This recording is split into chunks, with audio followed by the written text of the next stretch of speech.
Hey everybody, welcome.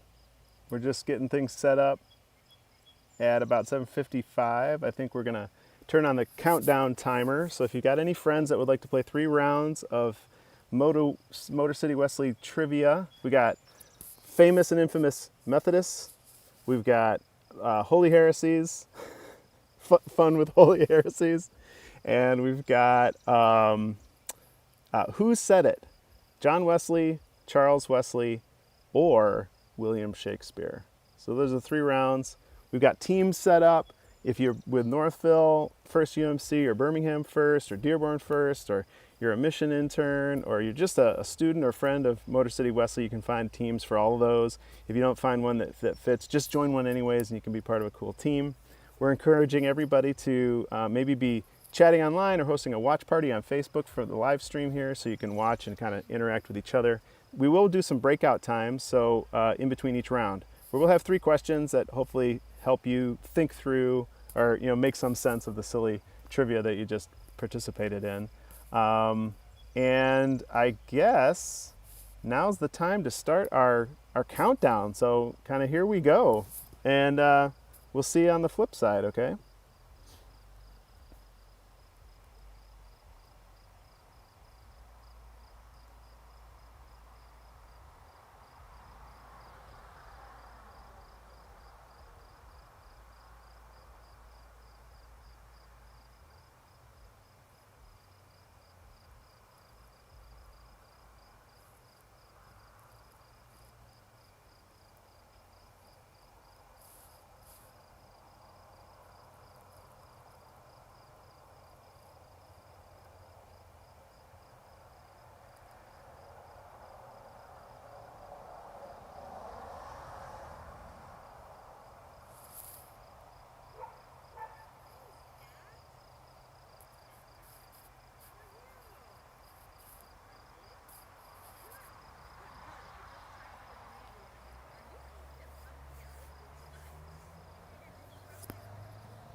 Thanks for joining us on that tonight, guys. I appreciate it.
Well, hey everybody. I'm wondering if everybody can hear me. I'm plugged in with Northville. Northville, are you there? Great. For everybody that didn't hear you say great, we got some friends over in Northville on a Zoom call. I'm plugged in. This is their usual pub theology night, and so we want to say thanks to them for letting us try something out with them. Thanks, guys. Really appreciate it. Uh,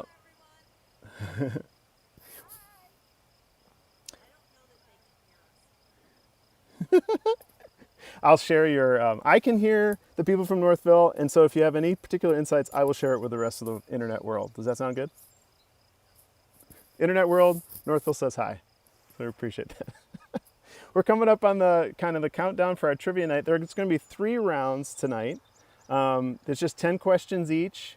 They're meant to be conversation starters, not end of year final exams in seminary. So hopefully that's all right. The 3 rounds, we'll start with famous and infamous Methodists. We'll go to a second round, which kind of dives into like holy heresies. They believe that, kind of in the past. And lastly, we're going to end with a who said it, which is 10 quotes from either John Wesley, Charles Wesley, or William Shakespeare. And your team will have to figure out which one is which. How's that sound?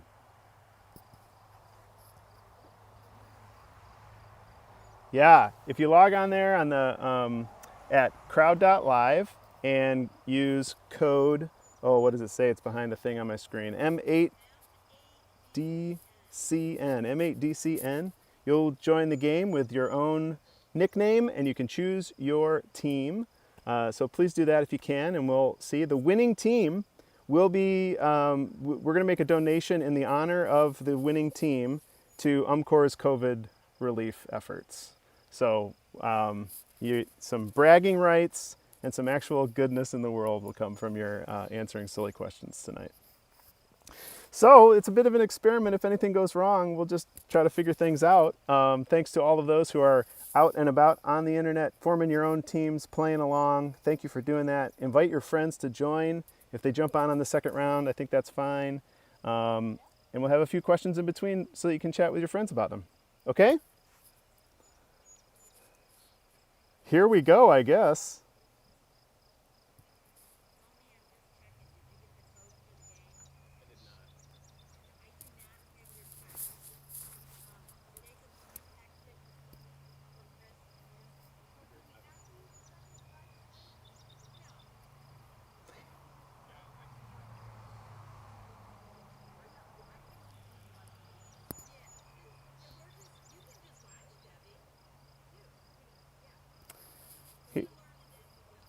Here we go. You can grab your second device and log on to crowd.live at M8DCN to play along or play along analog style. And welcome to Pub Theology Trivia. First up, what performer born in 1981 grew up Methodist and says, God is real, and God lives inside of me and inside of all of us, and it doesn't matter where I am, I know that, and I feel it. Is it Kesha? Is it Shakira, Beyonce, or Lady Gaga? What do you think? You do get more points the faster you're able to answer the question. Yeah. Everybody on their second device or second browser window can answer. And your team's score will be automatically combined. So we'll be able to know which team did the best tonight. There'll be 90 seconds for each question. So you do have a chance if you're chatting with some folks on Zoom or another live conversation tool to check, see if anybody knows the answer before you all vote. That'd be a great way to show that you're working as a team. Absolutely. We encourage it. You know, the body of Christ and all that.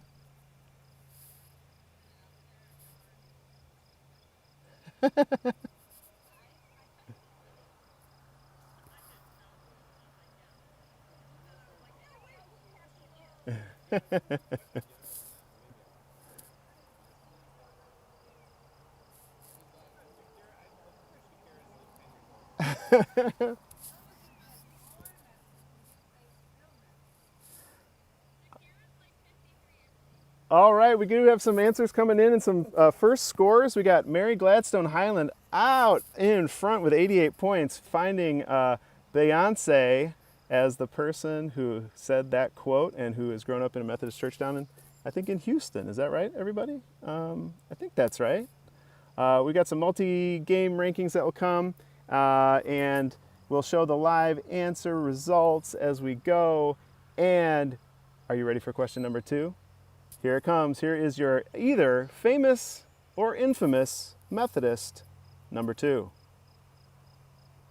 This actor born Ronald was raised Methodist. He said, "God is very mysterious to me, but I know the power of belief. It's my source of strength." Is it Morgan Freeman, Tom Hanks, Robert De Niro, or Christopher Walken?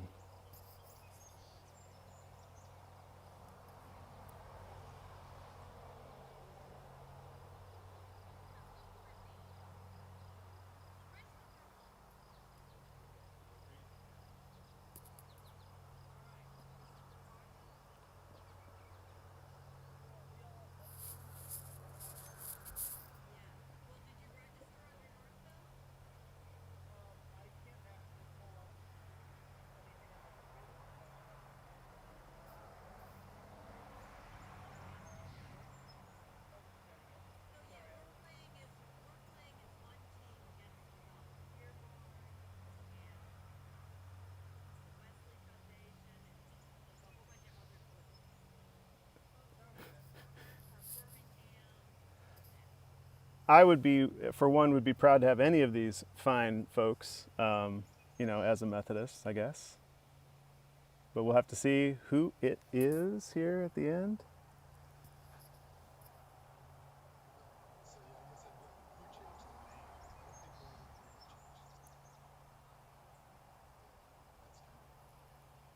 And here it comes. The final answer is Christopher Walken. I'm sorry I didn't do it in a Christopher Walken voice, but, you know, sometime, one of these times we'll do it. Here's our new leaderboard, current rankings, and our team rankings so far. Oh, we got Dearborn First UMC with a slim lead over the Moto guests group. But don't worry, it's only question 2, no problem. Here comes your famous or infamous Methodist number 3. This Methodist was infamous for using water hoses and dogs against civil rights marchers in Birmingham, Alabama. Was it Edgar Ray Killen, Theophilus Eugene Connor, George Wallace, or Ross Barnett?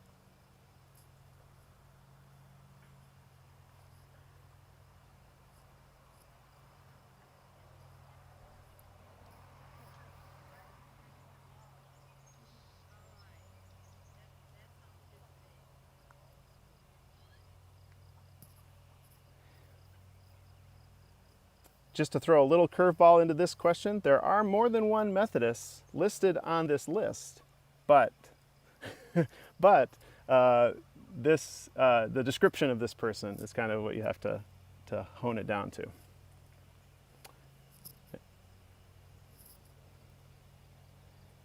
I was surprised that the second person was also Methodist, and a little dismayed. Hey, my friend Dan is coming, and I just wanted to give a special shout out to him for letting me borrow some of his Wi-Fi. Here's Dan. I'm gonna put on my little social distancing here. Hey, Dan. Masks are cool and sexy. Yeah, they are. Thanks, dude. I'm good. Thanks, dude. All right, we've come to the end, and the correct answer today, both a Methodist and conducted this kind of behavior, was Theophilus Eugene Bull Connor. George Wallace is also a Methodist, and we'll have to talk about our excitement about claiming these guys as we go forward. All right, we got a rankings leaderboard coming up. Oh, Andrew, doing well. Team rankings, just as a little reminder, who are you shooting for? Whoa, Dearborn first. Look out. Coming on strong. All right, friends. Here comes question number 4. This director, middle name Walton, was brought up in a Methodist household, but he now refers to himself as Methodist Buddhist. So, which director now goes by a Methodist Buddhist? Is it Wes Anderson, Martin Scorsese, George Lucas, or Quentin Tarantino? I got a doggy friend here too at the same time. Hi, doggy friend. How are you? Good to see you. Yeah. Nice. Director. Maybe the middle name Walton will help you. I don't think that it will.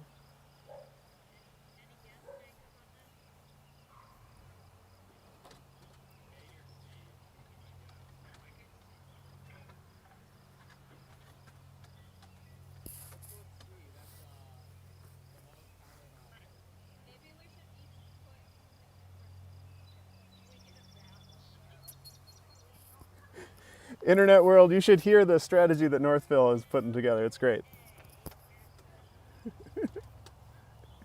20 seconds to decide which director, middle name Walton, was brought up in a Methodist household, but he now refers to himself as a Methodist Buddhist. I will say, for a lot of these famous folks, they say, I used to be a Methodist.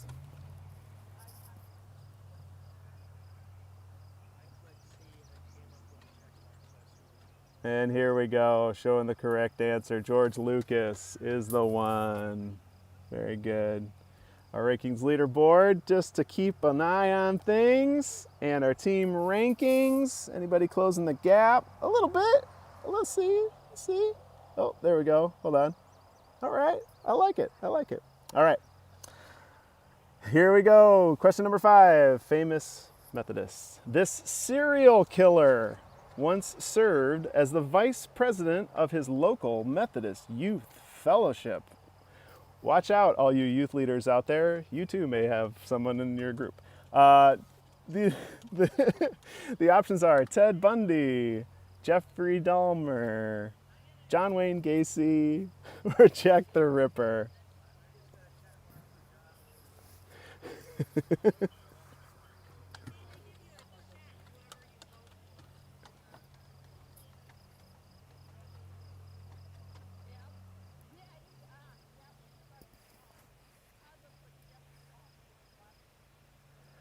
I have the pleasure of working with youth groups, and I've never actually thought this about one of them, but you never know. Kelly?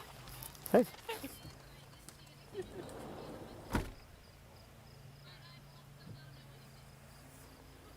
"30 seconds to go."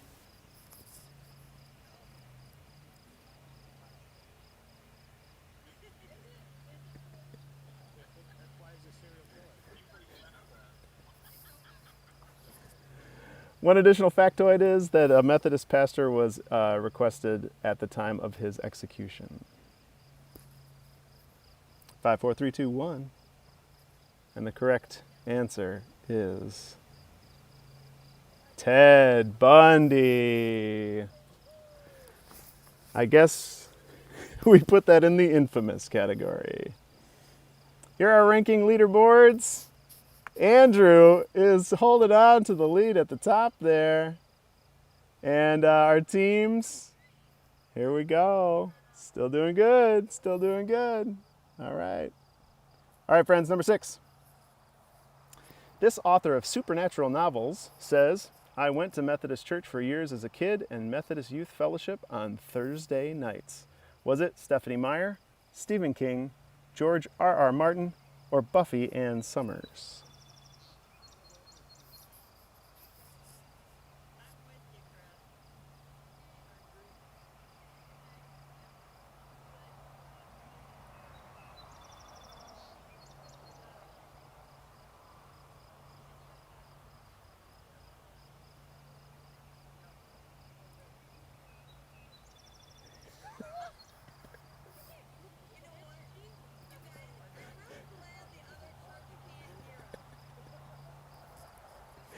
We got some really great strategy coming out of Northville. I just want to say that to the whole world.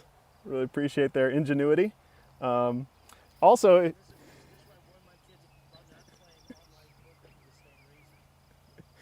if you notice any mistakes on tonight's quiz, just bring it to the corrections department at corrections@motorcitywesley.org. You can just send an email. I don't know where that will actually go, but go ahead and send it, and we'll take it up. All right, we're coming to the end of question number 6. Author of supernatural novels. 5, 4, 3, 2, 1. And the correct answer is Stephen King. Sounded like there was some consensus there. Let's jump to our team rankings here and just checking in. I like it. It's looking good. All right, question number 7. Infamous or famous Methodist. This person served as the 24th President of Liberia from 2006 to 2018 and was the first elected female head of state in Africa. Was it Joyce Banda, Sylvie Kanigi, Sahle-Work Zuidi, or Ellen Johnson Sirleaf?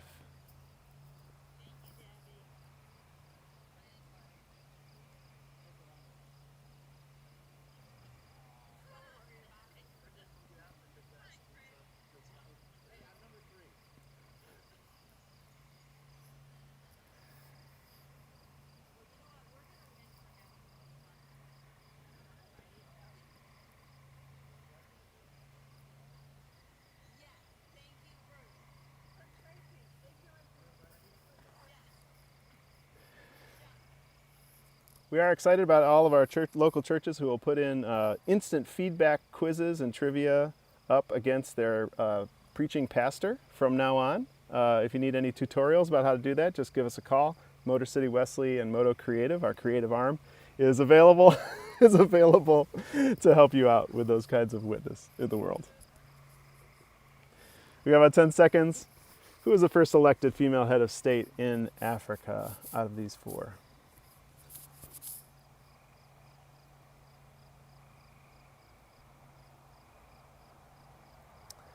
And the answer is, here's my favorite, Ellen Johnson Sirleaf. And we appreciate her for her work.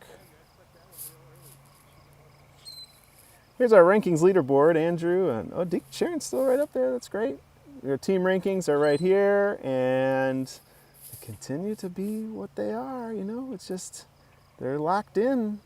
Here we go. Question number 8. This general and leader of the Republic of China converted to Methodism to impress his future mother-in-law. I think that's a great reason to join. Is it Sun Yat-sen, Deng Xiaoping, Mao Zedong, or Chiang Kai-shek?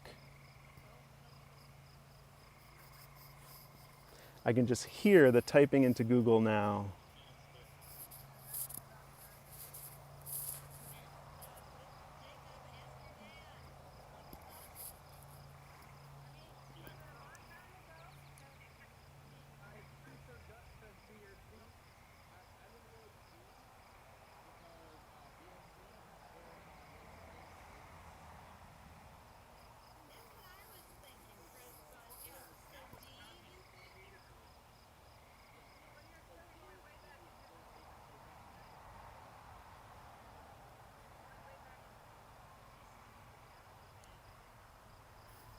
It's amazing the things you can find when you go looking for it. And when you type in famous leaders, when you type in famous leaders in Methodists, you get some good stories.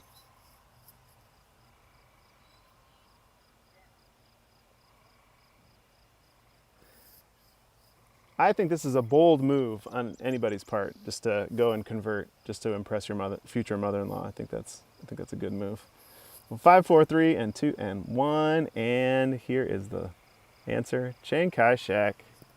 Yeah. There we go. Our rankings leaderboard is there, and our team rankings are here. And we're getting to the end. Just 2 more questions. Here we go. Some folks moving up. Next question. This Dodgers player joined the Methodist Church as a teenager and was a devout follower throughout his life. Was it Sandy Koufax, Jackie Robinson, Dizzy Vance, I think that is, and Pee Wee Reese? I'll email the corrections department myself.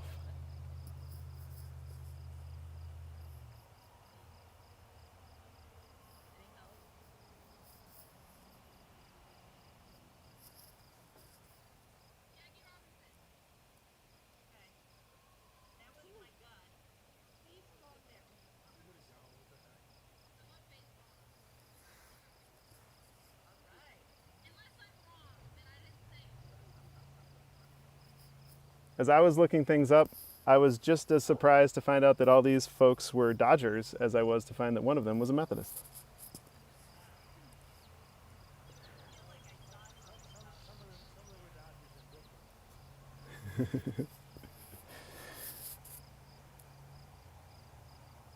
One of these days we'll do an all sports version of Moto City Wesley about theology. We'll have categories like, what's the best prayer to pray for if you want a home run? Which Dodgers player joined the Methodist Church as a teenager and was known as a devout follower throughout his life? Here we go. The right answer is Jackie Robinson. And your host, here are some of our rankings. And our team rankings closing in together. So good, so good. Last question in famous, infamous Methodists. Here we go. The earthlings caring for this fictional alien from outer space were known to attend their local Methodist church in fiction. Is it E.T. the extraterrestrial? Is it Stitch? Is it Superman? Or is it Frank the Pug?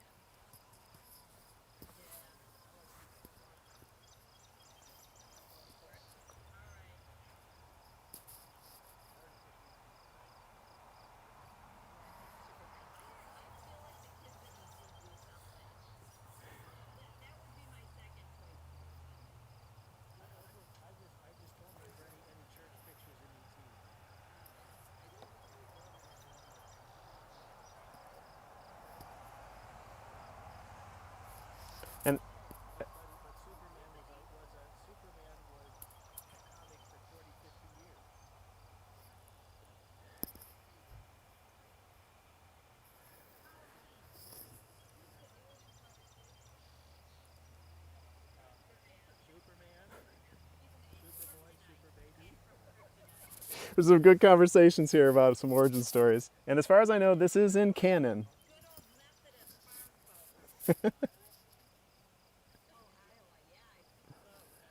5, 4, 3, 2, 1 in this round. And we're going to let you guys chat a little bit. And of course, the alien that we're talking about is Superman. The Kents were known as Methodists. So here we are. Oh, man. And at the top of round 1, we have Moto guests with a surprise ending here. 336 points, average points. Oh, my goodness. That is just tremendous. Friends, we really appreciate you going along with us on those questions. And we also have some conversation starters that we'd like to present you with in between, give you a chance to just kind of chat with each other or text one another or talk with people in your house.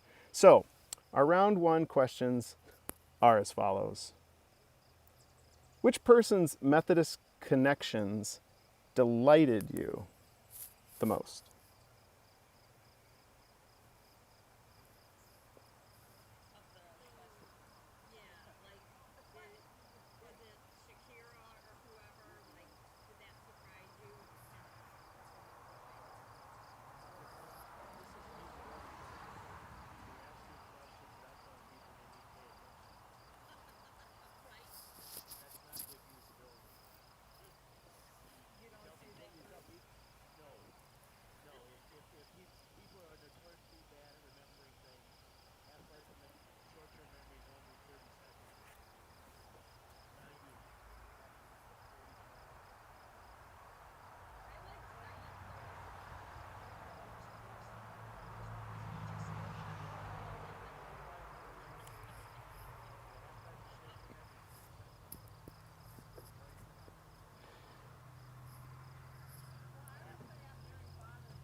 Well, we really appreciate you all chatting, and we also want to make sure that we're giving folks other questions to think about. You may have covered some of this, but which person's Methodist connections disturbed you the most? And if you already brought some of those up, maybe delve into a little bit of the why.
We also want to give everybody a chance, thinking about who has been known as a Methodist and connected with the Methodist Church.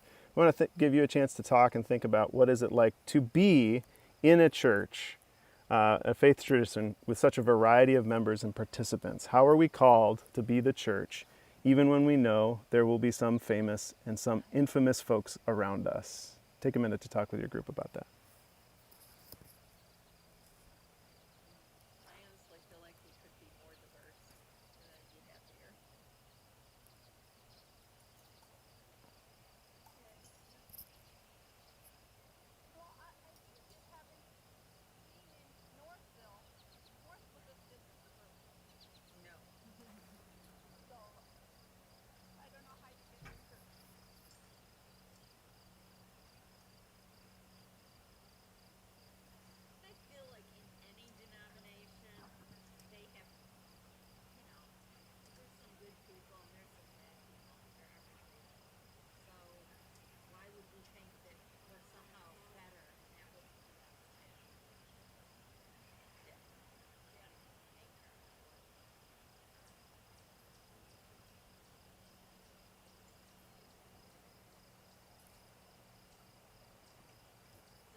Well, thank you all for chatting, and we encourage you to continue to talk together.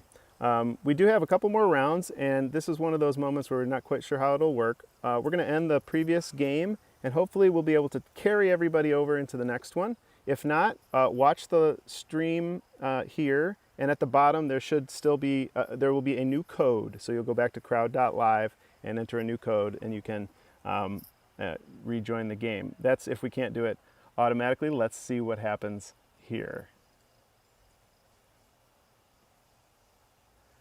Okay, it says we are finished. And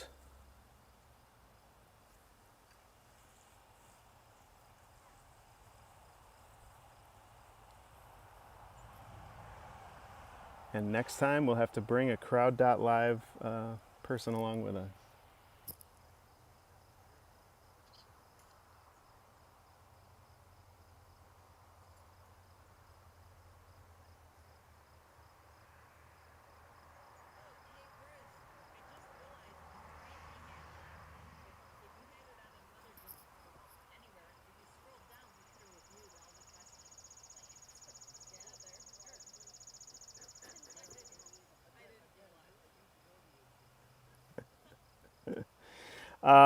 Okay, friends, I'm going to bring up, actually, here's what I'm going to do. Let me come at you this way.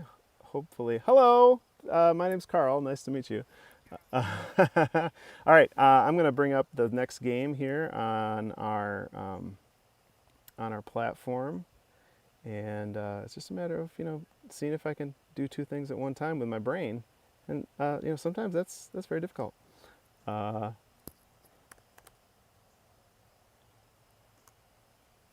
All right, almost there. All right, our next round is going to be looking at some of the holy heresies of the past. And don't be afraid, it's fine. Mostly, it's just interesting to see what kind of, teachings drove other people crazy, and which ones have some kind of impact on how we understand God today.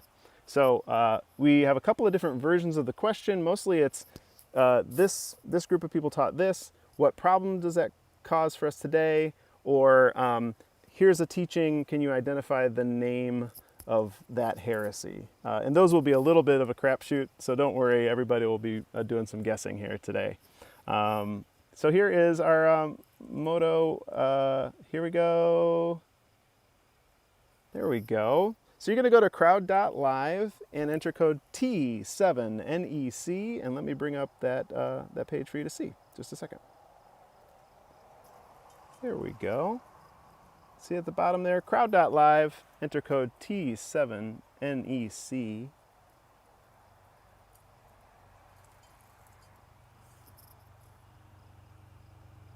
And we'll give people just a few minutes here to... Okay, good, yeah. So there should be some option to continue with your same nickname and team.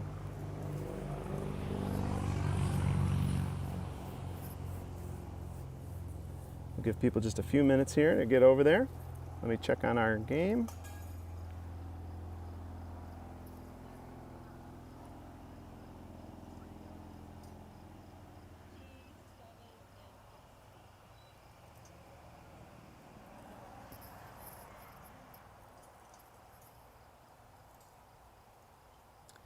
And I'll send a couple of texts for folks that are still working on getting there too.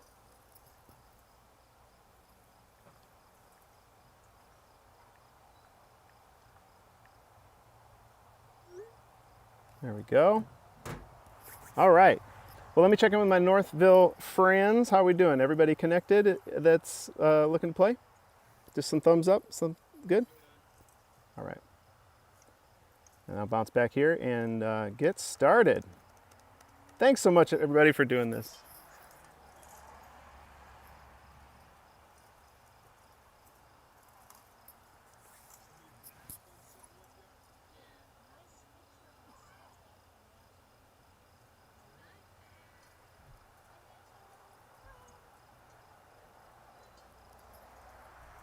Holy heresies, here we come. By the end, we hope you all are a little bit heretical. You'll see that in our conversation starters at the end.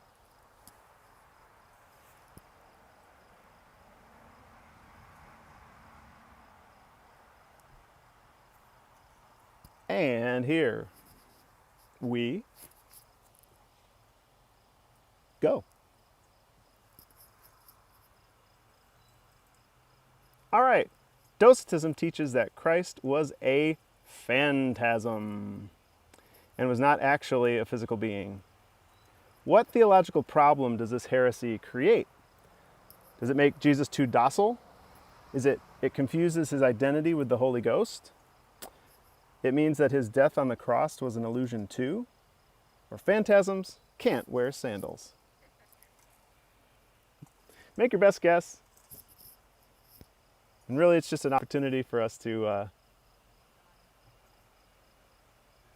start some conversations.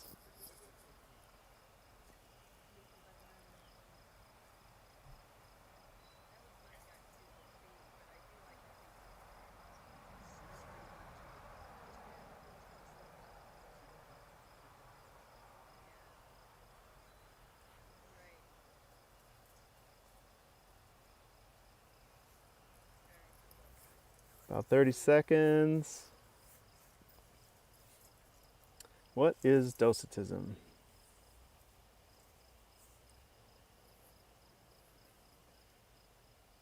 I'd like to see the movie called Christ Was a Phantasm.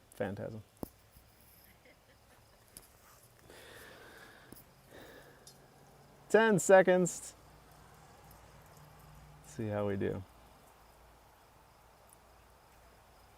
All right. And the major problem with this one is that it means that the cross was an illusion too. His death on the cross was an illusion too.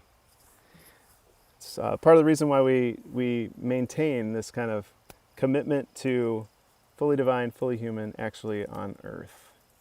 All right, great. Thanks, friends. Let's go a couple of questions before we look at our rankings and leaderboard. Here's number 2. This main teaching of Gnosticism denies that God's salvation is freely available to all. So that's kind of the result of the teaching. So what is the teaching? A, there's a secret aroma that once experienced leads to spiritual enlightenment. B, there is secret knowledge which can enable some human souls to return to the true realm of God.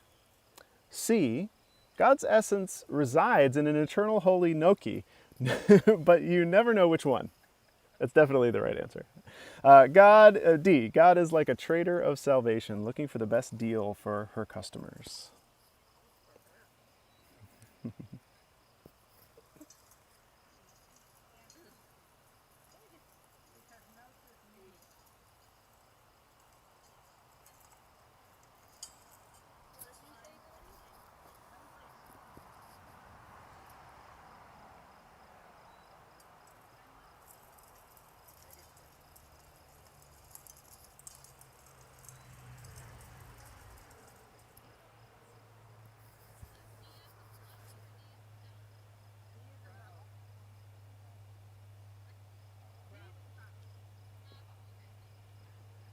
We're hearing from Northville, they want everybody to say C. Just kidding. 5, 4, 3, 2, and 1.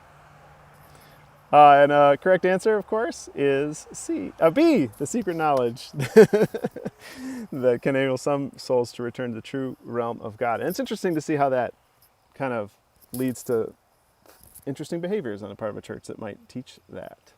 All right. We're going to go right on to question number 3. And I think that it sounds like some of these are reviewable at the point that we leave the screen on later. So if you need to kind of re-look at these later, you can. All right, number 3. Which heresy teaches that God is only one divine being who plays different roles at different times, thus denying the eternal existence of all 3 persons of the Trinity? Is it A, modalism, B, Apollinarianism, C, now you see meism, or D, Traumatism?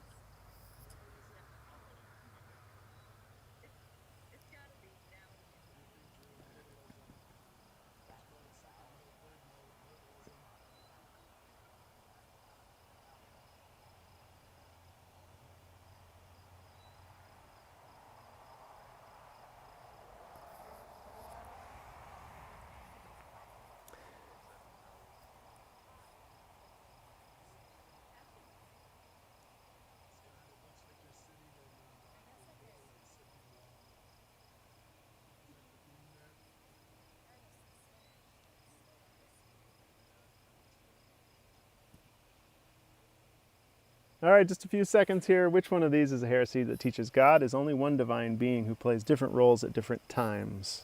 The result of that is that we deny the eternal existence of the three persons of the Trinity. In just 10 seconds. And we'll get our first chance to check on our rankings.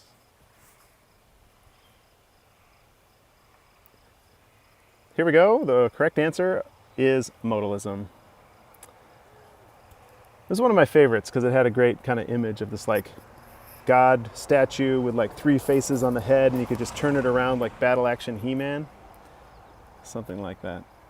All right, let's take a look at our rankings leaderboard. Oh, we got Zach on top here, 242 points. All right, nice work. And we've got our team rankings. Where are we at? Here we go. Birmingham first, right up at the top this time around. Good job. Thanks, guys, for playing. And we continue with our next question. Marcionism teaches that the wrathful God of the Old Testament is a different God from the just and forgiving God of the New Testament. What's the major problem that this creates? Is it A, it confuses Jehovah with Jireh? Is it B, it challenges the Old Testament as scriptural canon, posits multiple deities, and denies the unity of the eternal triune God? C, it forgets about the sword coming out of Jesus' mouth in Revelation. Or D, it overly emphasizes the book of Mark. Marcionism, what is the major problem?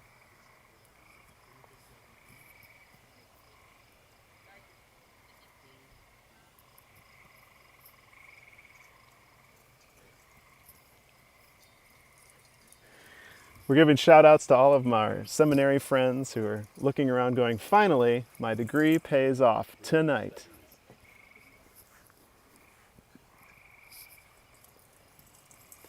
As you complete this answer and your deliberations, again, we just want to give a big shout out to our friends here from Bel Air UMC, Bel Air Community UMC, for the use of their parsonage back porch. We are appropriately socially distanced, and they're letting us connect with some of their internet up here in northern Michigan, so we thank them for that. And the correct answer for Marcionism is it challenges the Old Testament as scriptural canon. Also, that tiny little piece about there's two deities that we should believe in. All right, we'll go another couple questions here as we go. Pelagianism teaches that choosing to behave virtuously will earn one's spiritual salvation. What's the major problem with this? A, does it deny that salvation is only available by the grace of God? B, you must choose wisely. C, this requires belief in a divine winged creature who watches your thoughts and actions. Or D, as worldly sin compounds, the minimum price for salvation becomes unattainable. What is the major problem with Pelagianism?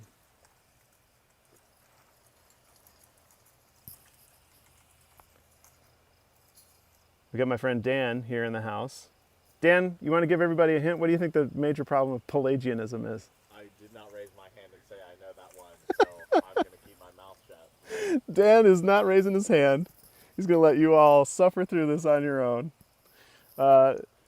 Dan, what is the major heresy of your previous church? I don't want you to tell any stories on your current church. What's the major heresy of your previous church? Not that people can't look that up. Yeah, there you can find it in the journal. You got some modalists out there, or some? What do you think? I never thought about it on that level. All right. I'd have to do some theological reflection. Yeah.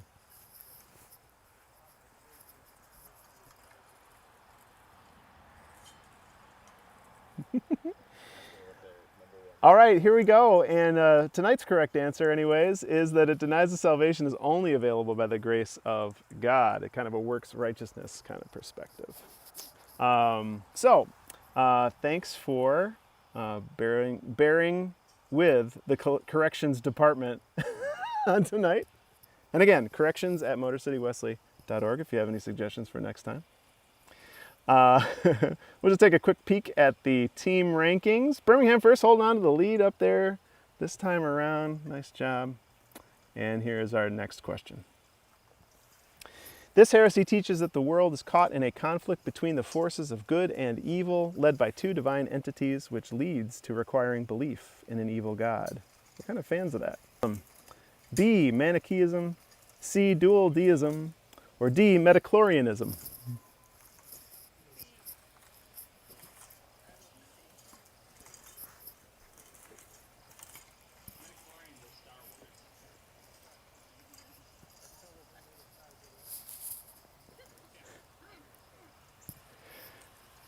Just so the world knows, we got some people that are seeing through our tricks here at Northville.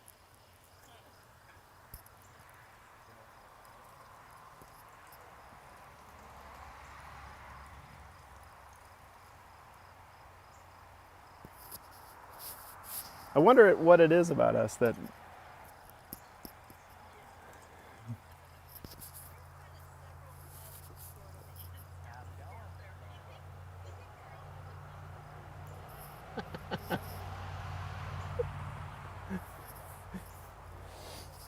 Got some people that are playing the biographical angle and trying to answer the questions. I like that. I like that a lot. About 10 seconds to answer. What's this one that, this eternal conflict between two divine beings? All right, and actually it is Manichaeism. Yeah. Hopefully tricked you on a couple of those. This was my favorite class in seminary. I do not know why, because it's a bunch of facts that don't really come up in the local church much, but it's sort of fun to look back at some of these things. All right, number 7. Monophysitism teaches that Christ had a single divine nature, not separate human and divine natures. What problem does this create? So monophysitism. Is it A, mono and tri are mathematically incongruous with each other? Is it B, all monophysites are single-celled organisms incapable of theological thoughts? Is it C, it denies Christ's full humanity and full divinity? Or D, it denies the divinity of Jesus? What could it be? Monophysitism.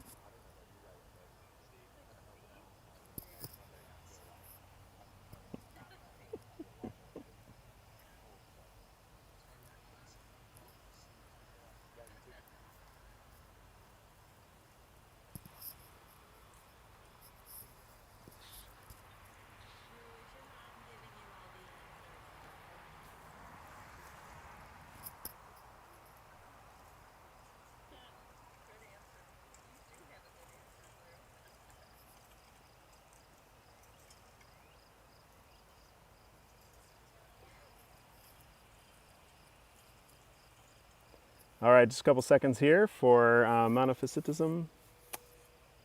What do you think? What do you think? What do you think? And the major problem here is that it denies Christ's full humanity and full divinity. It's a pretty tough thing to hold together in our mind. It's a paradox, but it's a orthodox teaching of the church that we continue to wrestle with, perhaps. Dan, what do you think? Wrestle with it a little bit? Do you?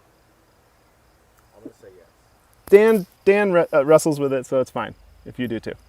Let's just check in on our individual leaders today, or this time. All right.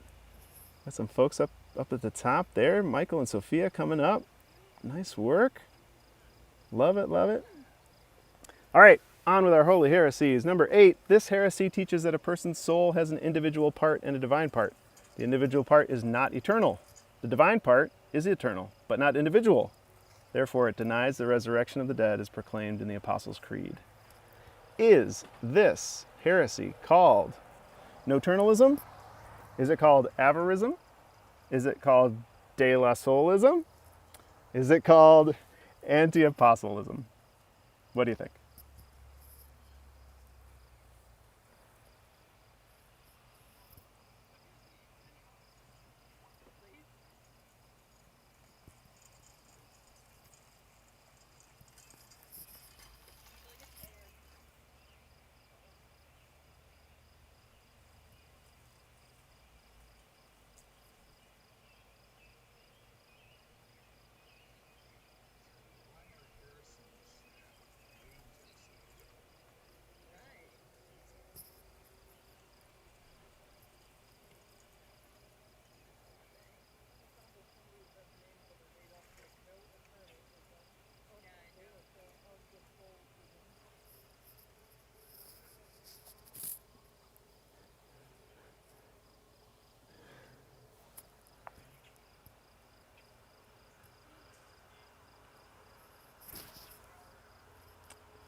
And the right answer for this complicated description of divine and individual parts is avarism. I'm glad my video is not on because I'm just smiling every time the Northville crew sees what I was doing and says it out loud. It's great. Thank you guys. All right, number 9. Donatism teaches that the church must be a church of saints, not sinners. What is the theological problem here? A, it denies Wesley's understanding of Christian perfection. B, it denies that the sacraments of the church are God's and therefore unaffected by human sin. C, our prayers of confession would be a big waste of time. Or D, donuts are unhealthy when used as communion bread.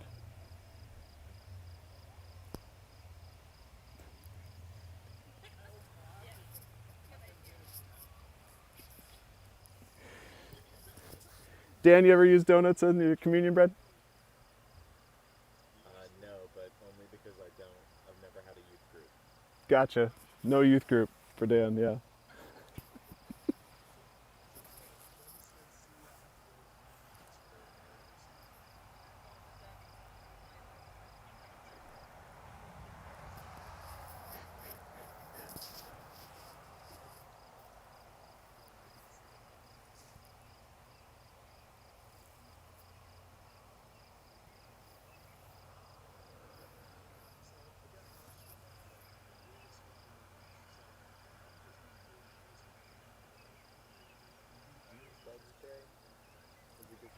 Okay.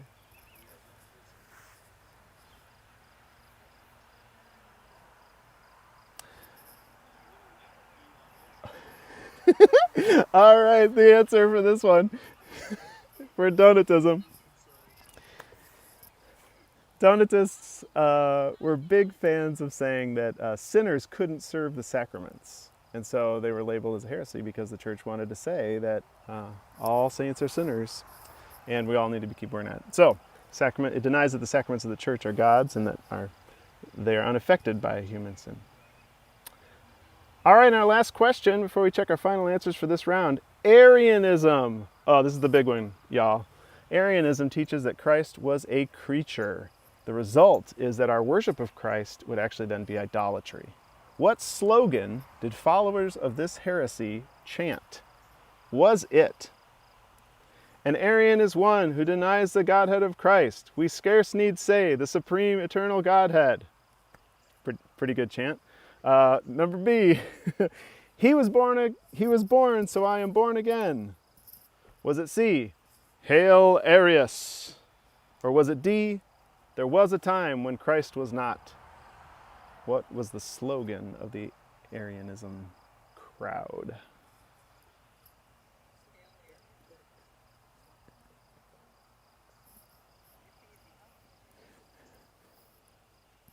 There's some really good memes featuring Arius. Dan, was this the one where Saint Nick got like put in jail? All I know is apocryphally that Santa Claus slapped the guy. There you go. Santa Claus slapped the guy that was teaching this stuff. So we think he may have gone to prison. Also, there's a lot of folks that say that was all made up anyway. But it sure is a fun story to remember. How to remember what Arius was all about. Oh man. All right. Oh gosh. What do we got? We're gonna need the final answer, people. I'm just chatting away here. Sorry about that. And of course, there was a time when Christ was not. It's a lot more chantable than A, which was a quote from John Wesley. He was not good at creating chants. Well, friends, we want to look at these team rankings. Birmingham first on top for round 2. They're big on their heresies. I love it. Good job. We got our multi-game rankings. Where are we at with that? Oh, really bouncing up the points. Very good. I love it.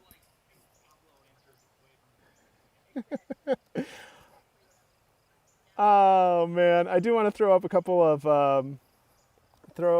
couple of questions for you up on the screen, and here we go. So some round 2 questions. I'll just give them all to you, and we'll spend about 5 minutes, 5 or 7 minutes going through them. Which heresy, as we went through them, seemed like not a big deal to you? and why? And when you get a chance, which heresy do you think you've experienced Christians living out today? Some of these or other ways that the church lives out some life that you think maybe not be consistent with kind of orthodox understanding of our faith. And lastly, here's where I'd love everybody to get to if you can. If you were to challenge one church rule, what would it be and why?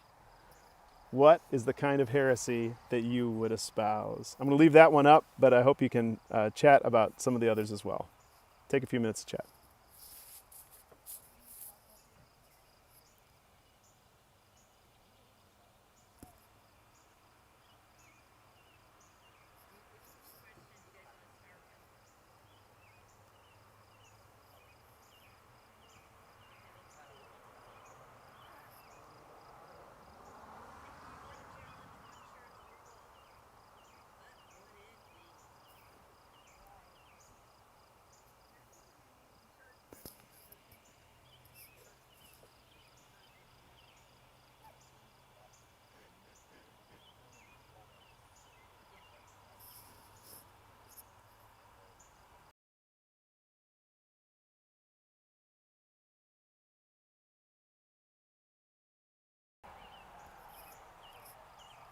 Let me know if I'm being helpful or not.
Thanks everybody so much for chatting about your favorite heresies and what you'd teach that might be not connecting with the current rules of the church. We really appreciate it. Here's a little meme from my friend Dan. He sent that along. And we want to jump over to our last and final round, which is who said it? John, Charles, or Bill? And Bill, of course, is William Shakespeare. So if you go to crowd.live and enter code I6VM3, that's right, you should be able to get there. And again, thanks so much for trying this out with us. We really appreciate it. We want to send out a note to everybody that if your church does pub theology, and we are still in a phase where you could use something like this, we are, Motor City Wesley is happy to come alongside of you and make it happen. Just let us know. I actually can be reached at carl@motorcitywesley.org, or you can contact us through our contact page, motorcitywesley.org. That's a I6V as in vulture. M3.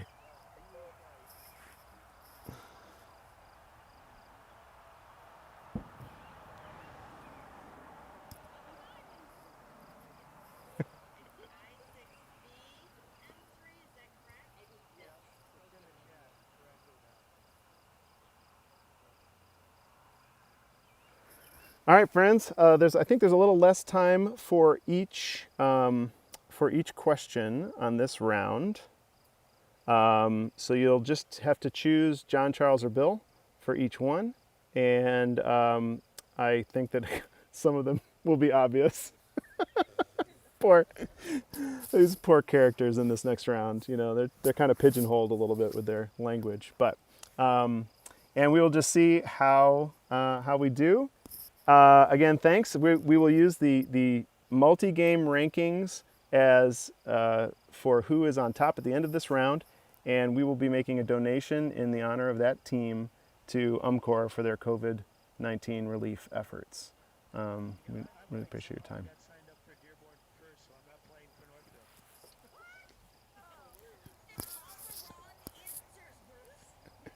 In 10 seconds, we've got this last round.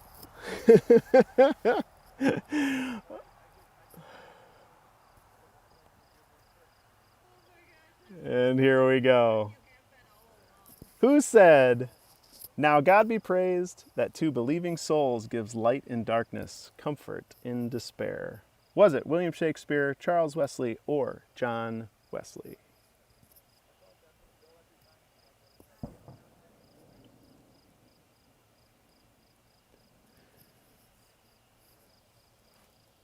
Currently here in Bel Air, there's some fireworks and or live fire drills going. We've got our chickens. Looks like they've been put away for the night. No, they put themselves away. They put themselves away? Okay.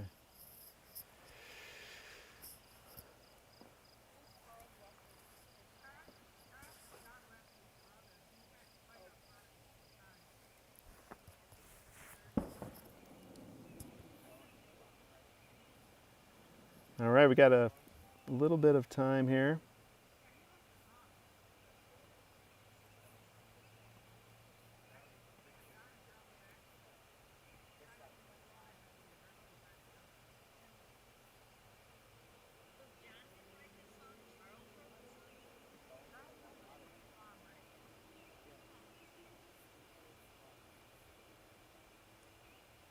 And the next one. Oh gosh, here we go. No, we started over again. Oh, thanks so much, Crowd Purr. I really appreciate that. That's great. We're going to go on to the next question. I think that probably people have answered already, and we'll just see how that goes. Number 2. We may agree to disagree, but meantime, let us hold fast the essentials of the faith. Was that Charles Wesley, William Shakespeare, or John Wesley? A little bit less time on these questions since it's not as much to read afterwards. Dan, who's your favorite? John, Charles, or Bill? Charles. Dan comes in with a hot Charles Wesley take.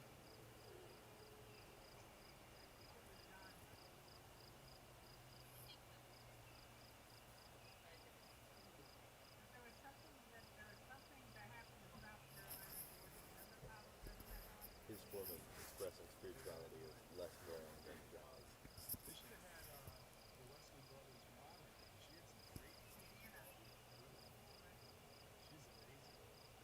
Oh yeah, next time we will do Susanna Wesley instead of William Shakespeare.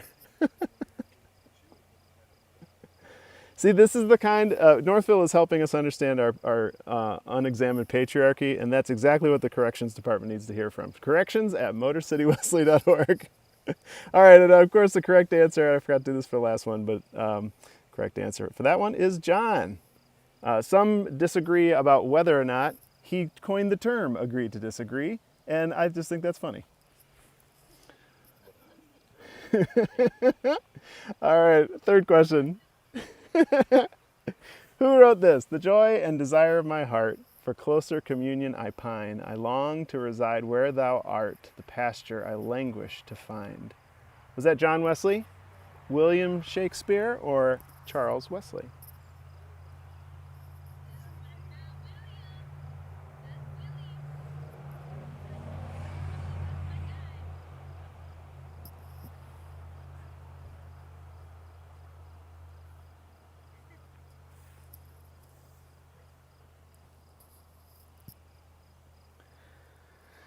I thought of maybe to obfuscate a little bit more, I would just sing all three of them, but it's okay. Nobody needs that tonight.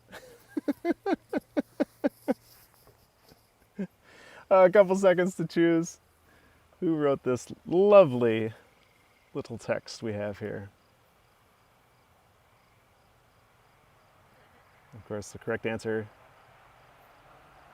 Charles Wesley. I wonder if that fooled anybody. Kind of a saucy one for Charles, I would say. Yeah.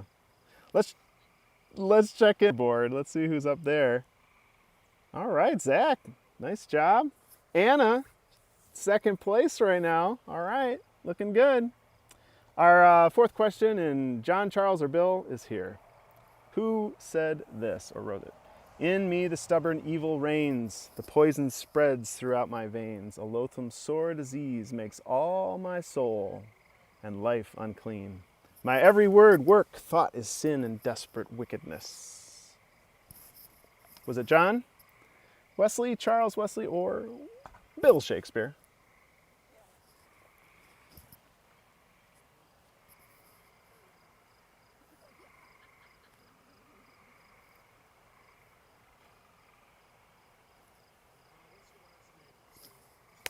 Oh, my name is Carl Thomas Gladstone, and it's a pleasure to meet everyone. And I serve as the producer of Creative Conspiracies with Motor City Wesley.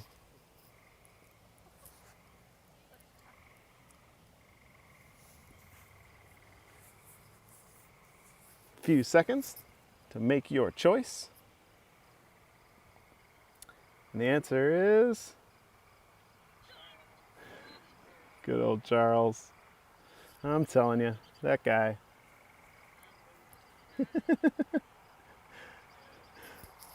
All right, we'll keep barreling through. Here's our next one.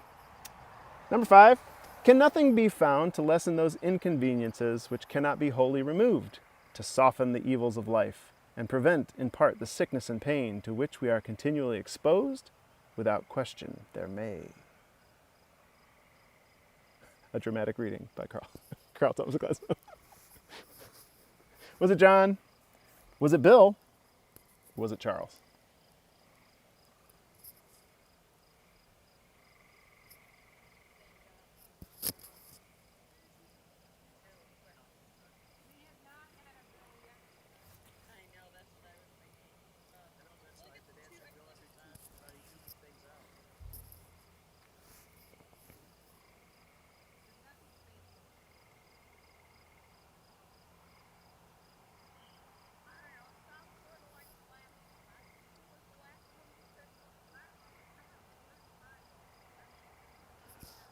All right, for this one, actually, this was from John Wesley, who wrote a medical book.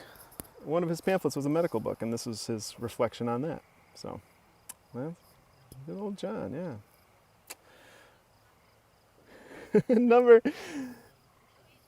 Here comes number 6. All right. The staggering earth had yawned and closed its mouth on its devoted prey. We now had with our city fell and quick descended into hell. Was that William Shakespeare, Charles Wesley, or John Wesley? Dan, what's your favorite Charles Wesley text?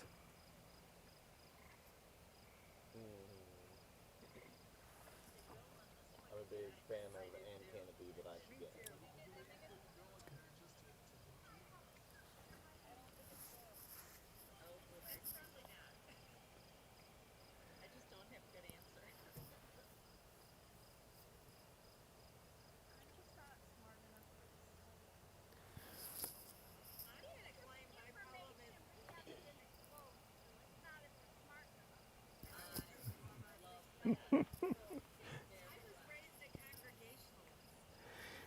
And our correct answer for this lovely hymn is actually Charles Wesley, who had a collection of hymns about earthquakes.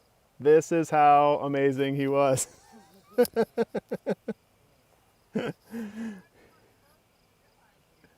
We'll check in with our team rankings before we go forward here. Oh, we got our Moto guests up on top today. All right. Love it, love it. Good work, everybody. And let's keep barreling on because the mosquitoes are out today in Bel Air. Question number 7. Take, oh, take those lips away that so sweetly were forsworn, and those eyes the break of day lights that do mislead the morn.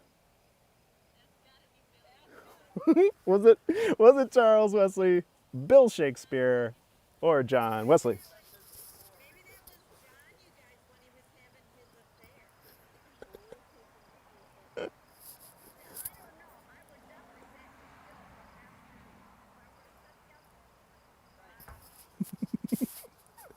say Such consternation in these questions. It's great.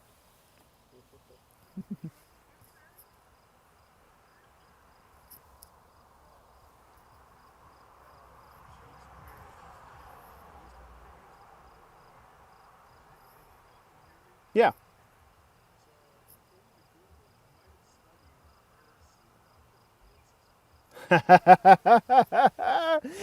You know what? I actually had Edwards for my heresy class. Yep.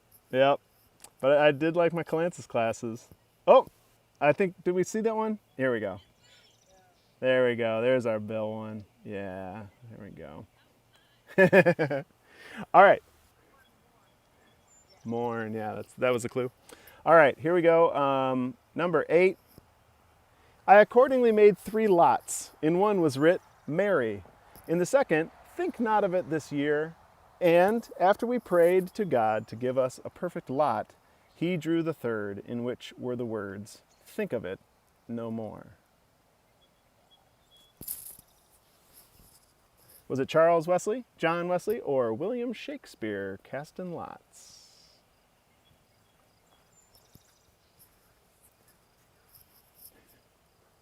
And as far as I know, casting lots for in this time was something about papers. And then you hold the paper and you kind of pull one out, I guess. Like this kind of thing. Is that right? Yeah. 10 seconds on that? I don't know enough between Charles and John. Here we go. And the final answer for this one, which was really consistent, you know. John Wesley, man, he had such marriage problems, romance problems. Yeah, that's right. Don't tell anyone that you cast lots to see if you were going to propose. You know what I mean? Like, I hope he didn't, although he published it in his journals. All right, question number 9 and 10 are coming up. Here we go. We're moving towards the end of our challenge tonight. Who said, ignorance is the curse of God, knowledge is the wing wherewith we fly to heaven? Was it John Wesley, Charles Wesley, or William Shakespeare?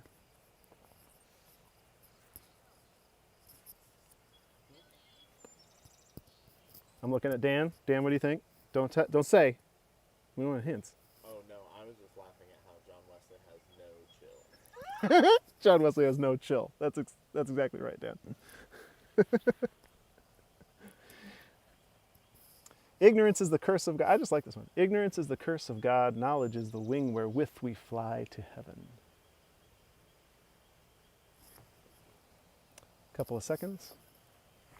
Motor City Wesley will be working on a collection of congregational music set to the sermons of Clegg Avett, the grandfather of the Avett brothers. We're working on that. Dan is frowning in an interested way. All right.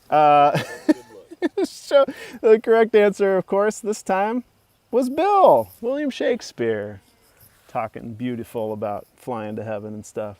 Thanks, Bill. And our last question for the night, here we go. Who said, 3 or 4 years ago, a stumbling horse threw me forward on the pommel of the saddle. Some months after, I observed testiculum alterum altero duplo majorum s.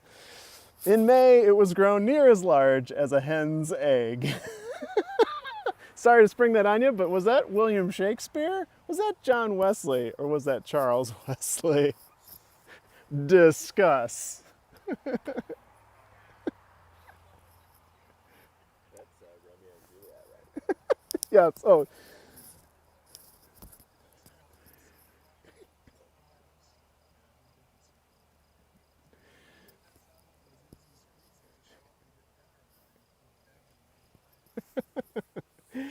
Dan does think he remembers that from Romeo and Juliet, but we'll just let that be.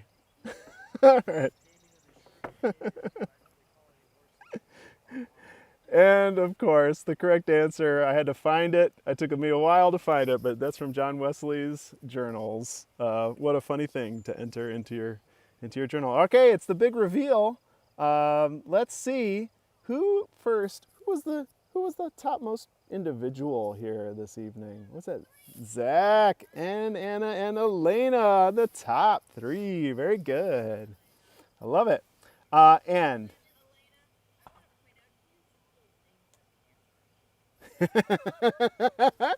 we got some people on top, may have beaten some pastors there. Good job. Good job.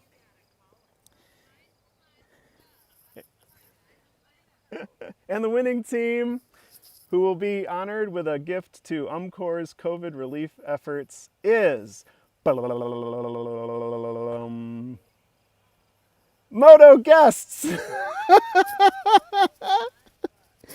Oh, well, in honor of all of our guests that have played with us today, we will be sending in a donation to UMCOR for COVID relief. Thank you, friends, for playing. Let me just put a couple of questions up. If you're still hanging out with your friends and you wanna check in with them about these and these silly quotes or anything that would help you chat, here are around 3 questions to end the evening. When have you used inspiring, mundane, or embarrassing words in your life? Just as a little entry point.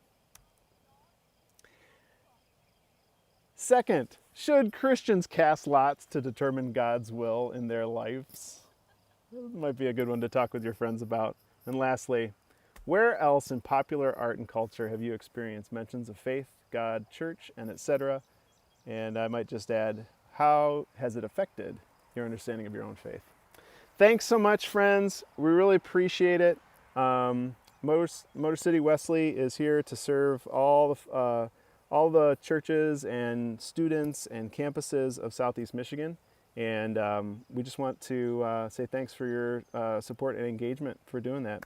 We're working on one particular project, hopefully for the fall, which is a Moto food truck project. We figure if we want to be at a lot of different campuses, whether that's Wayne State or Oakland or Dearborn, U of M Dearborn, that maybe having a mobile office would be helpful.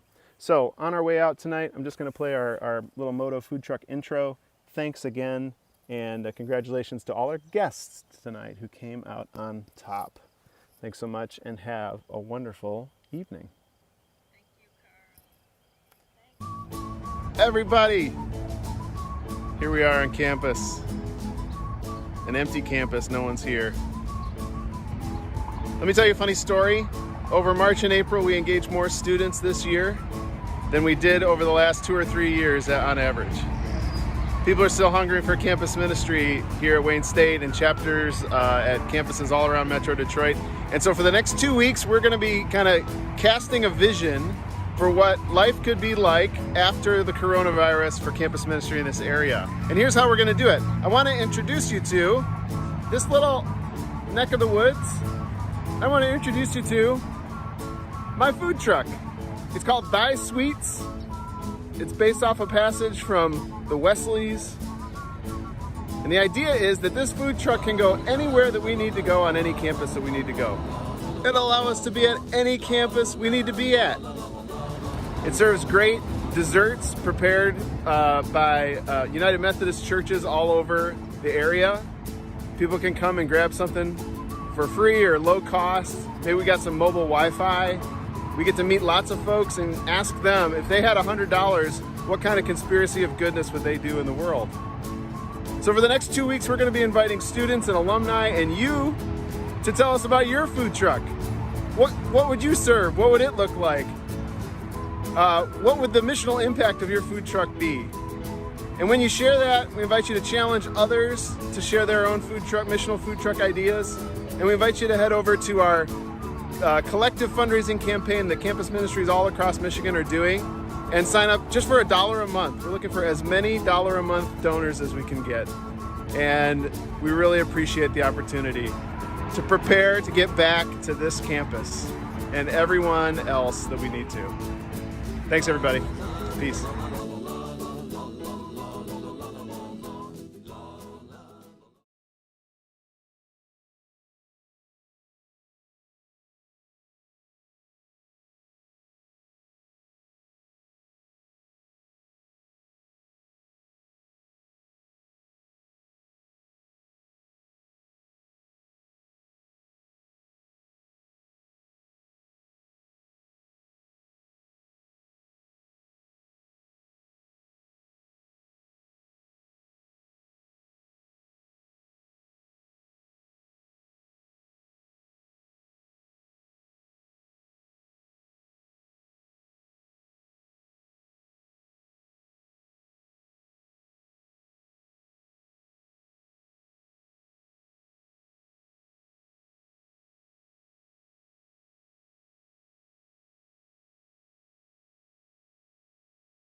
can do this. And I can do this. And I can say bye-bye. Charles back. We had him muting. Hi, everybody. Thanks so much for doing that. I really appreciate it. You were chatting. Thank you. I got to go give my friend Dan a little tutorial on what I was using to connect with you and be on the live stream at the same time. So I'm going to do that. And gosh, thanks so much. We're going to throw in a second award for you all for giving up your night. So we're going to make 2 contributions, one for our guests and one for you for Northville. So thank you very much. And you guys have a great night, okay? There he is. There's Dan. We'll see you later.